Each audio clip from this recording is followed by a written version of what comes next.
Hello, everybody. This is Tina Catola with Sarah Coates, and we are continuing the Heartbreaker series, talking about the number 2 sign or the number 3 heartbreaker, because number 2 was our moon in Libra people. So number 3 heartbreaker is Sun in Aquarius. Now, actually, Sun in Aquarius people, they can also unconsciously, without any awareness of doing it themselves, really break their own hearts. And it's the same essential cause for Aquarians to have trouble finding anybody, or for Aquarians to, again, not really intentionally break other people's hearts. And that cause comes down to what happens to them in second stage. When they're in early second stage, they're out there trying to change the world, and they recognize that this is a very dangerous thing to do. They either have themselves and family members suffer because of that danger, or they have enough foresight to realize they don't want to subject anybody else to the dangers that they're going through themselves, and they decide not to become involved in relationships. Because there's so much intense emotion involved in this decision the person makes to avoid relationships, whether they were in one and something terrible happened, or they didn't want to get into one and have the powers that be destroy their family, destroy their partner, as well as themselves. It doesn't really matter. It takes a lot of effort to really will yourself to stay away from other people, to not get involved in intimate relationships, to not have a partner. And because there's been so much intensity and focus on doing that in at least one lifetime in the early second stage, sometimes more than one lifetime, anything that we put a lot of intense repeated effort into imprints the subconscious. So all Aquarians in second stage and second, third stage are carrying this subconscious imprint that says you must be alone. You are a bad person and someone will get hurt if you get into a relationship.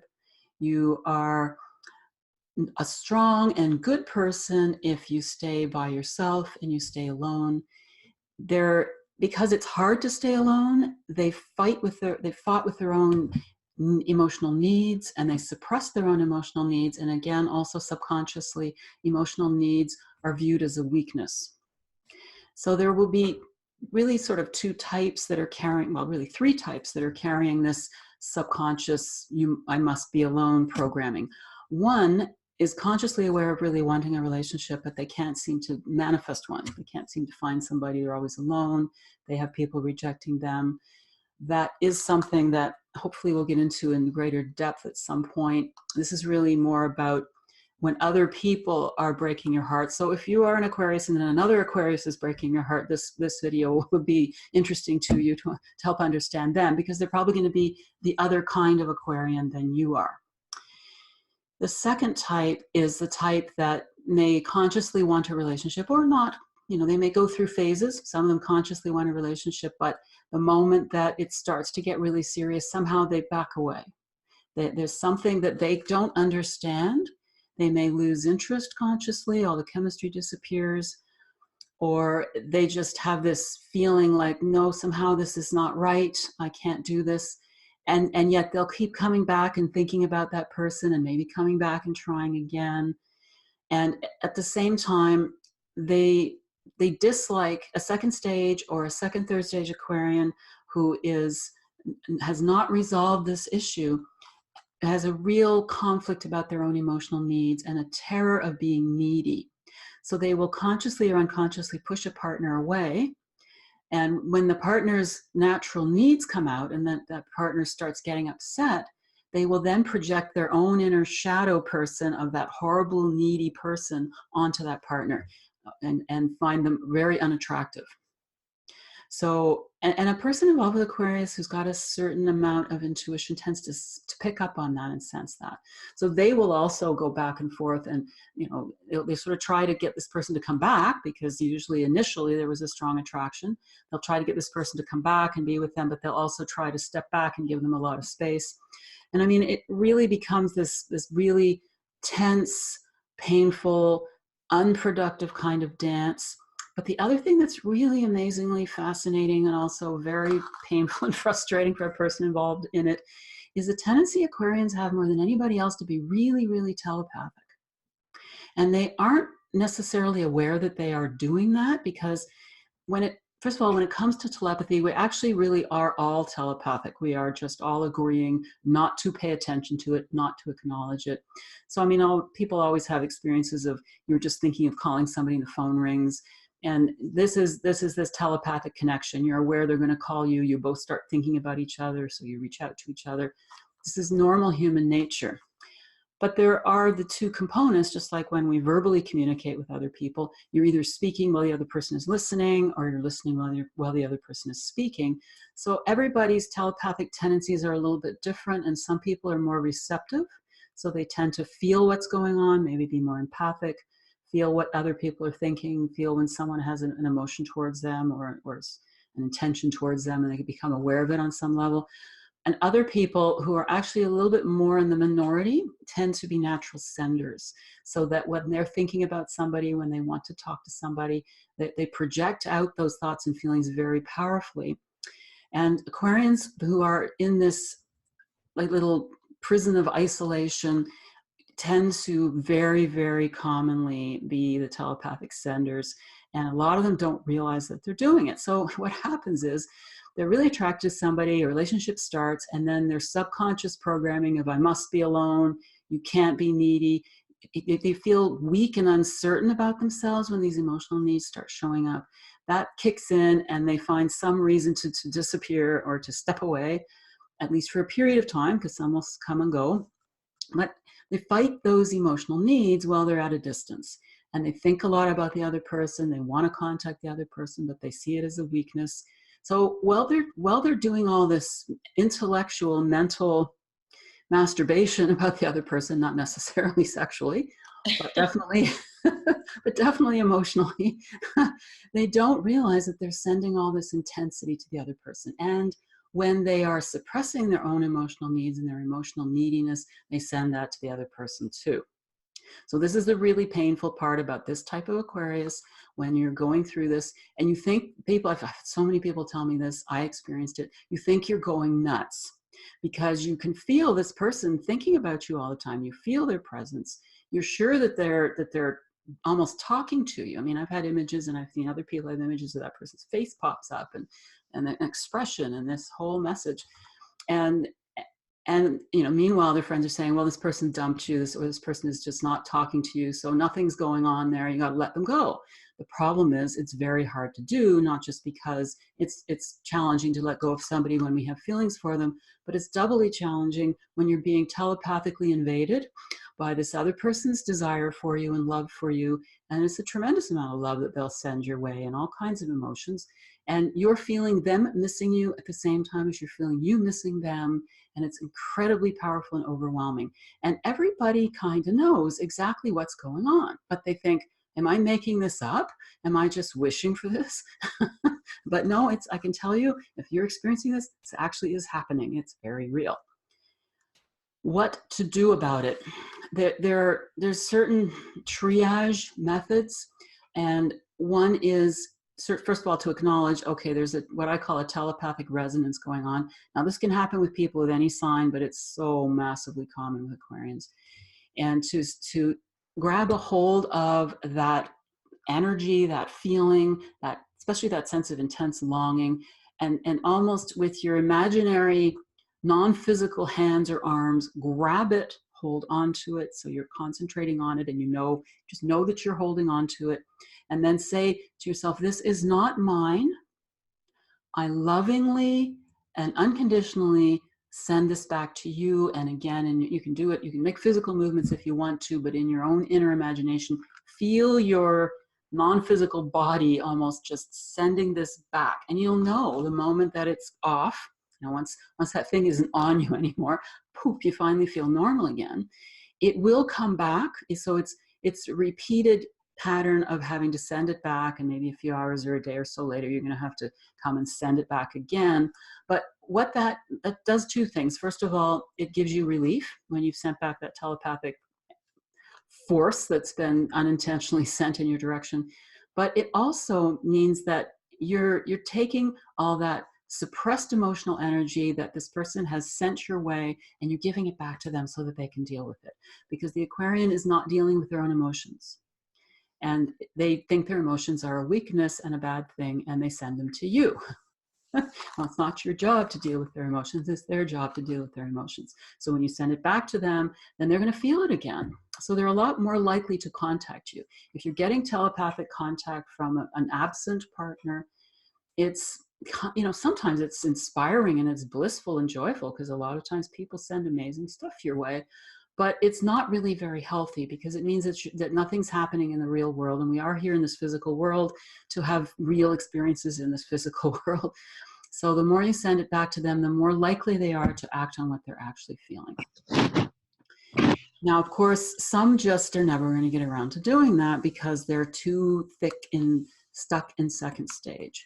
So we always come back to how to handle these situations with any sign, is that if you're going to be in a partnership or in a relationship with somebody, you want to know that they're as conscious a person as possible. Are they wanting to learn about themselves and grow and truly desiring to face their issues? Because if they don't do any self-analysis, if they're not doing anything to try and develop themselves, if they haven't been working to improve all areas of their lives with an open mind to find truth, you're most likely dealing with, if someone's just constantly absent, they're not doing anything to get at their patterns and break their patterns. And because this subconscious vow to be alone is subconscious, it's buried very deeply, they're going to have to do a lot of work to get at it and to dismantle it. So if they're not doing any work at all, you really need, especially if they're really distanced from you and they come and go and they're more gone than they are present, you need to find a way to really work within yourself to sever those ties. So what do you mean by doing the work? Because, I dated an Aquarius. He was one of my pinnacle relationships that I've had. And, things started off really, really great. Yep. And then, I'm thinking that, he knew I was a spiritual person, and we talked a lot about that. And I knew he'd been to counseling before. And he seemed initially very engaged, thoughtful, conscious, and then it seemed to really, as the relationship progressed, he started the distancing piece, and it just started to go downhill from there. So I imagine initially, they're presenting themselves as maybe a little bit more further along than they are. Like what doing the work? Well, you see, this is why I mentioned that there are Aquarians in second stage and third stage who have this pattern. Mm-hmm. When they are in second, third stage, it's a little trickier because they are growing and they are looking at themselves. It's just a question of whether they're ready to tackle the big one yet. Mm-hmm. And so once a person does start to distance, I mean, if you're happening to watch this and you had the same experience as Sarah had, where this person's been so wonderful and they're really into growing and then they start distancing, it's really important to in an unintrusive way, to reach out to them and say to them, this is what it seems to me is going on. Does this make sense to you? How do you understand the situation? And what's happening for you, if anything, to see if there's anything that if they can be willing to dialogue about what they're going through. So I used both tactics. I wasn't even sure what to do. And you kind of go into this relationship pattern where you want to be the cool girl, which is just let them come to you, right? Yes. And that's kind of a game in itself. And then on the other part, I started to communicate, which tended to, it seemed to almost intimidate him in that pattern as well. So I think that you I know. Yeah. No, I totally get it. Yes. It's the problem is, like I mentioned before, that as soon as they get frightened of their own emotional neediness, you do have to be really careful in terms of how you approach them, because anything that, even if you yourself are feeling a lot of emotion when you contact them, they're going to feel that, which makes it such a tricky problem. But it's just a reality. They're going to feel that, and they're going to misinterpret it as neediness because they project their own neediness onto you. what's also kind of interesting is that this type of Aquarius, once they start to distance, if they do come back towards you, they often will temporarily expose that underbelly that looks like Golem in the Lord of the Rings. That's so incredibly needy. And it does repel them in themselves, and it can repel a partner, because some people have had this experience where the Aquarian distanced and they miss them so much and they want to get back together, and they finally manage to just approach them gently enough, keep stepped back enough, and the person's done a certain amount of work on themselves, and they come towards them, and then they curl up in the fetal position and bawl their eyes out, with everything running out of their nose, and whatever image you want to think of. But they show this tremendous neediness, because if you think about it, it's been centuries since they've let anybody get close to them. Yeah, it's interesting you say that. With one of my exes, he all he could repeat was that he thought I was too good for him, and that he was a bad person. He kept kind of thinking he was a bad person. It did turn out that he was cheating on me, which I don't know if you've found with different signs that there's certain signs that cheat more than others. I would imagine that was a way of kind of maybe escaping a bit as well. It is, yeah. Sometimes that is a way, because whenever there is a fear of intimacy, and this is the Aquarians, distancing is a certain type of a fear of intimacy or fear of commitment. It's a bit of a combination of both. We always have an ambivalence about that part of our lives, and an ambivalence means you have two opposite feelings about something.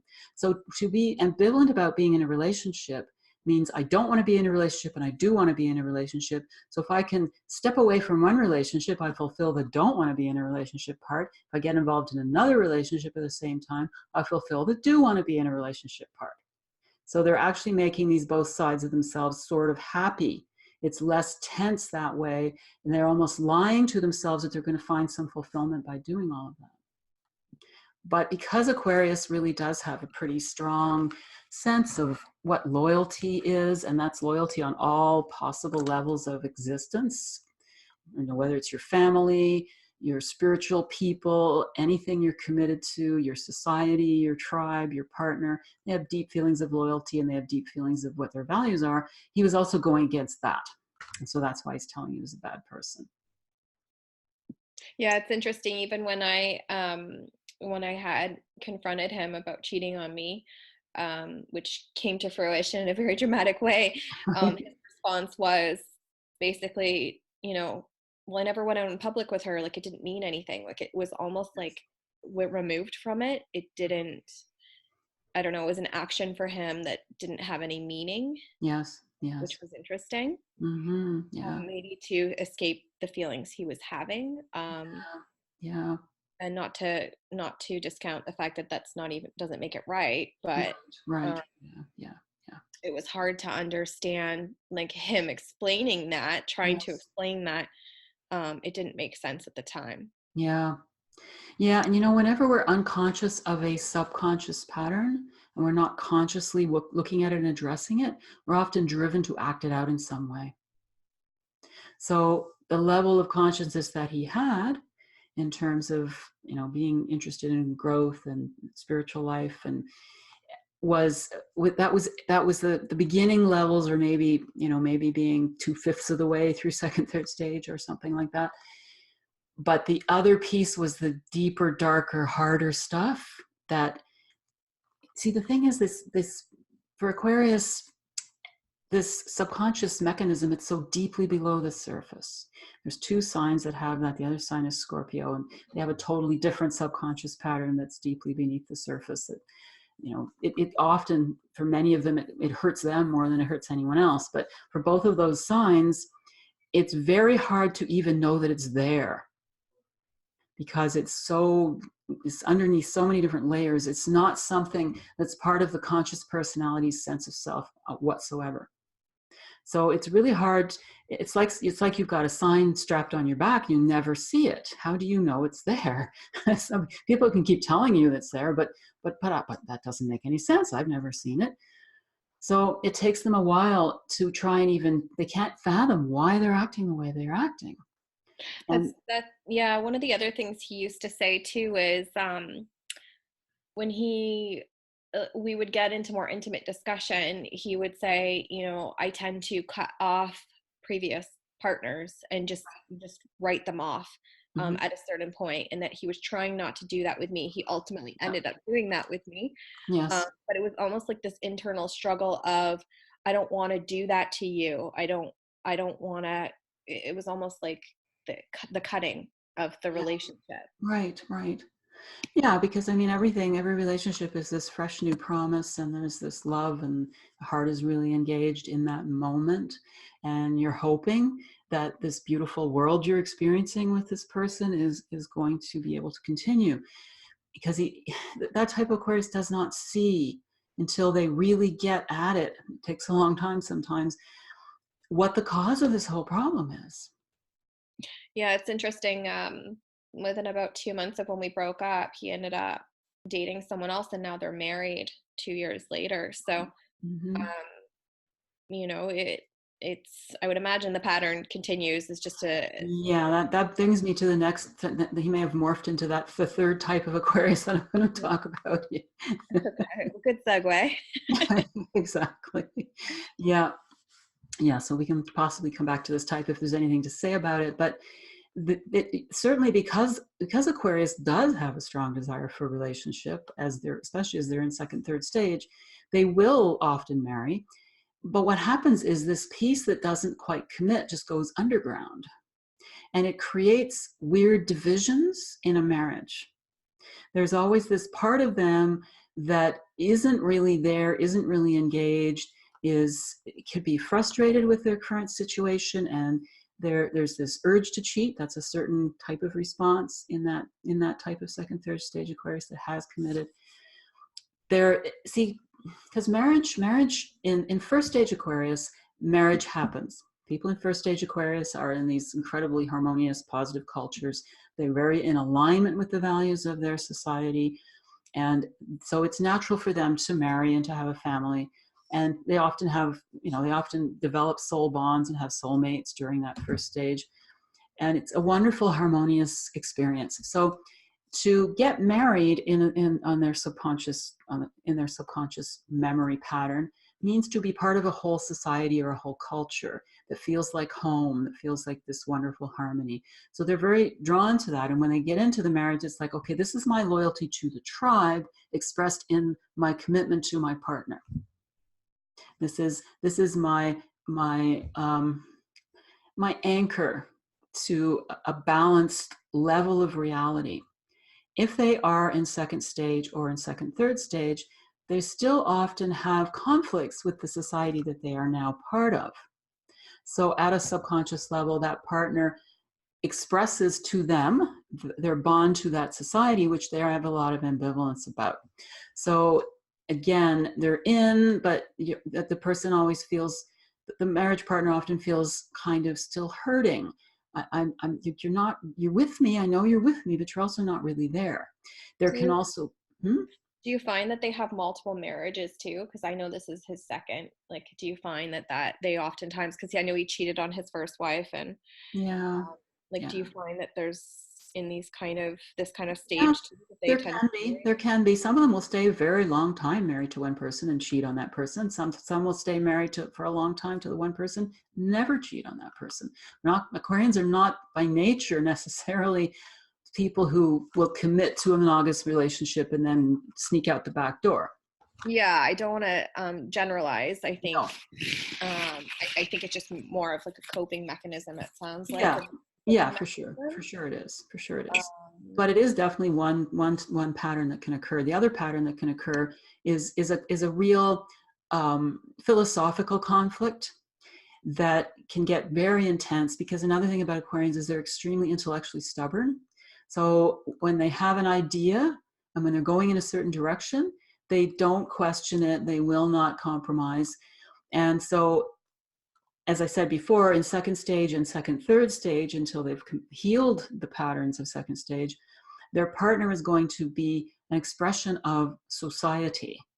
And so they will either pick somebody who's really, really conservative, and they are not, and they'll battle with this person all the time because the person represents those social norms that the Aquarian sees as being corrupt and negative. And the Aquarian is also often trying to teach their partner something, and their partner never listens. And so tremendous conflicts occur and real resentments. You can't seem to get on the same page mentally and philosophically. And that in its own way is also very heartbreaking. If this person is there, but it feels like they're not really there, they still have a lot of challenges about their emotional vulnerability. They show it sometimes, other times they don't. And there's a lot of fights about values and about goals and ideals. And the Aquarian will often take their ideas so seriously. There's no room for compromise. And so you feel sort of attacked all the time out of the blue, because this defensiveness towards society is coming out and getting projected onto the partner. So that's the other way Aquariuses can break hearts, without ever stepping out the door. So is it more just picking fights, like kind of out of nowhere, it seems like? Yeah. Picking fights out of nowhere, and or really being tremendously philosophically incompatible, having very different values. And the Aquarius feels resentful. I'm trapped in this situation, and what you stand for, I hold contempt for.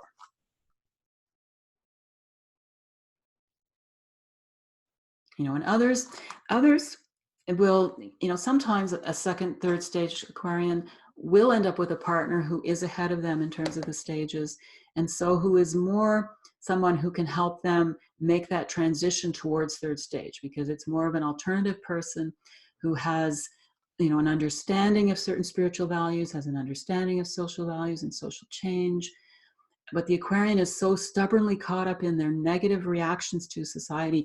Well, no, don't give me a solution, because I'm very invested in being the rebel, and who will never really succeed. I'm invested in being the beleaguered but noble underdog. Because it's interesting, because there's two types of late second stage Aquarius as far as their relationship to society goes. One type will step outside of society and sees that it's wrong, sees that it's evil, doesn't want to belong. So I know in the video about Aquarius in general, I mentioned that Aquarians, out of all the sun signs, are the most likely sign to be homeless. If you survey a population of homeless people, you're going to find more Aquarians up there, Scorpios up there quite a bit too, because of various reasons why people end up homeless. But for the second stage Aquarius, it's because they don't belong in society. They see the things that are wrong. They feel society has more power than them, so they're powerless to make any changes, but they can't conform to the things that they feel are wrong. So they become this kind of a rebellious underdog. That they can be there's a certain amount of the criminal population too, because society's wrong. So they'll justify to survive by breaking its rules, because there's no other choice. It's another second stage Aquarius, sort of the rebellious second stage Aquarius.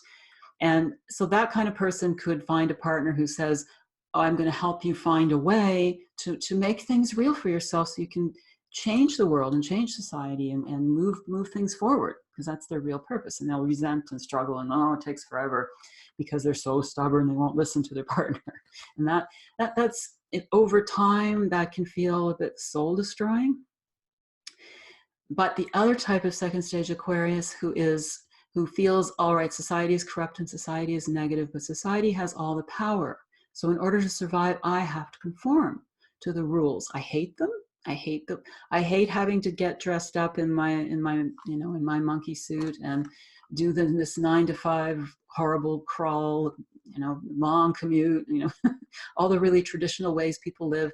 But it's the only thing you can do. You have to do that when you're living in this society, as much as I hate it. There's no other choice. And because in first stage Aquarius, they were such proponents of the values of the society they were part of. They are part of their culture, and it's deeply rooted in their value system. This same sense of loyalty and the same sense of upholding the structure of our life and of our values kicks in. And they're as much as they hate society, they also really uphold its values. So they become incredibly conservative. And so that type of second stage or second, third stage Aquarian, will they may also end up with a partner who is very conservative, and who is conservative in a maybe a bit of a healthier way, who's not choosing to lead this quote unquote really ordinary or normal life out of fear and resentment. They're just seeing that, well, this is what we have to do right now. These are certain values that may not be perfect, but within the context of the lifestyle we create, we can still do constructive things, we can still do positive things. Their purpose is different. So the second, third stage Aquarius who is resenting where they are, is resenting their partner, they can get into blaming their partner. It's your fault that we're trapped here, which is not fair, because they're also choosing to embrace these values. Or they can get attracted to a partner who is different from them and who has alternative ideas, and who again is trying to help them to see the future and to live their real purpose. But because they're so stuck in this bond, this negative bond to society, they won't take alternatives. They won't step through open doors that their partner might make possible for them. And so once again, they're kind of making their partner miserable. Mm.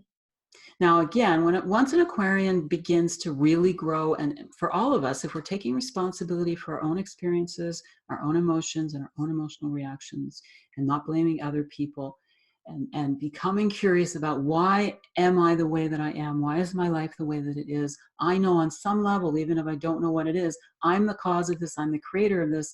What's the source? How can I dig down and get at it and transform it? Then you've got a fully activated second, third stage or third stage attitude, and they're not going to be doing these kinds of things. They're going to be learning their way out of them. And so this is what we want to choose in a new partner, and this is what we want to allow for our existing partner to discover. And so that means, you can't fight with them about what they're not doing right, because being stubborn, and this is partly human nature anyway, but Aquarians, it's more intense, they'll just dig their heels in further. So it's more about just letting them do what they need to do while you go off and do what you need to do. And over time, they can learn from you or absorb that from you, or you will find that you no longer have any need for the experiences that you've been having with this person. So you'll leave the relationship. Yeah, I was going to say there's a tendency for that caretaker kind of dynamic that happens, and that happened to me. And I think the biggest lesson for me in this, and it wasn't just with Aquarius, it was for my Taurus too, but yes. It was that there's more than one person that can possibly show up for us. So if there isn't a person who's going to be able to do it this lifetime with you, there will be someone else that will come in. And there was this feeling with my Aquarius that I had to stick it out, like no matter how bad it was. And it almost was kind of not an abusive situation quite yet, but it definitely was an unhealthy situation for me. Yes. And it was, 90-10, kind of what was being given at the end. And it was almost this feeling of having to save him from this kind of, he was definitely regressing, and not, giving back in the relationship how he had in the beginning. And it kind of got me into this kind of like wormhole of and it took me literally finding out that he was cheating on me to get me out of it. And even then there was this pull, and because there was this feeling of the potential in the relationship, he was clearly an option for me this lifetime. In the beginning I could feel that from him.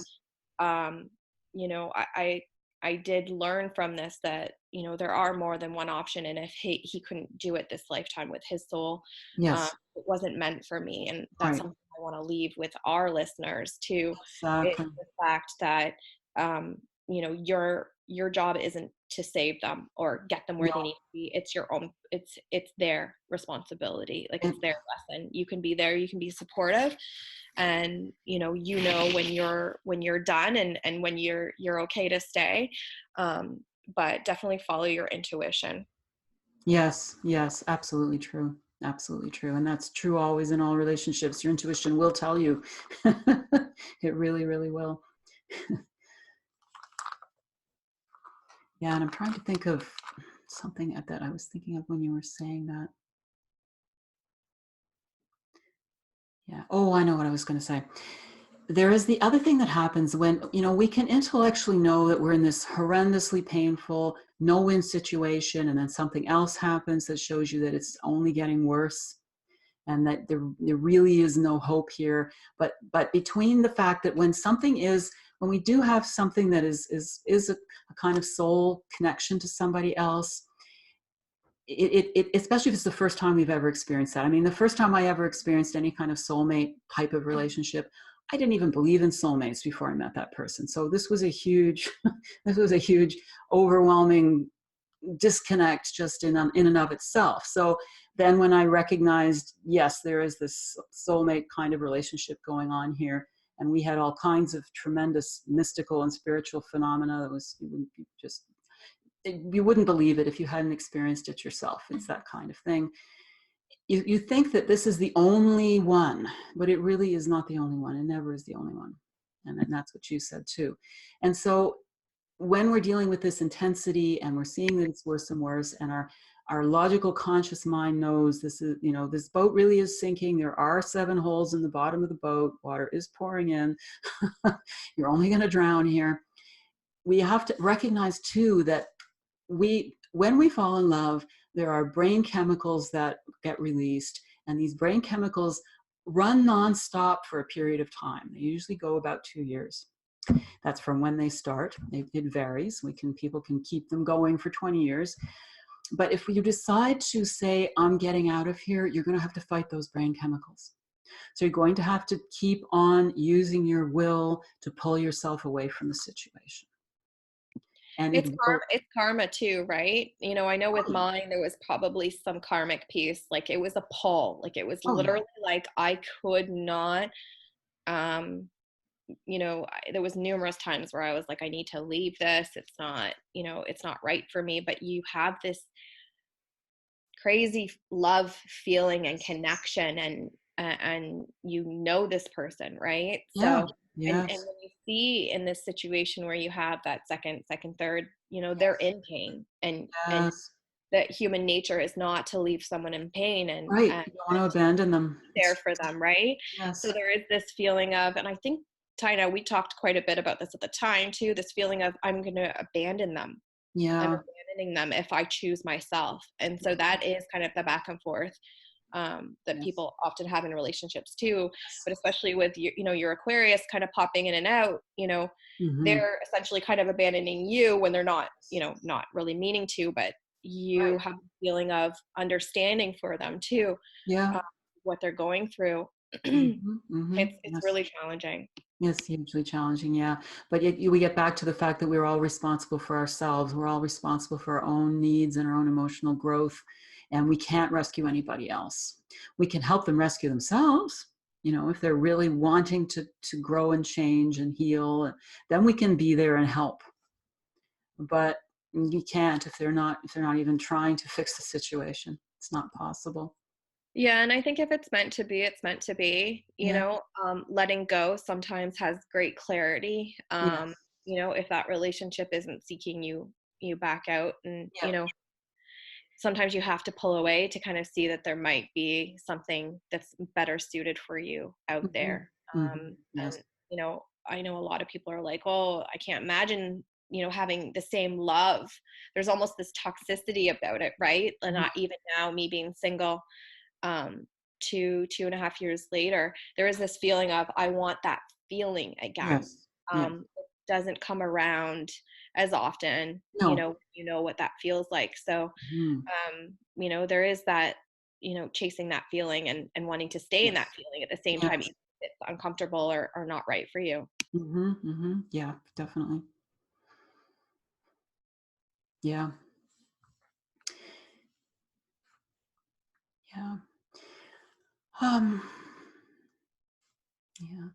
I don't know if there's really anything else to say about it all. There was just this sense of it is codependency to feel like we should give up a part of ourselves in order to help or heal somebody else.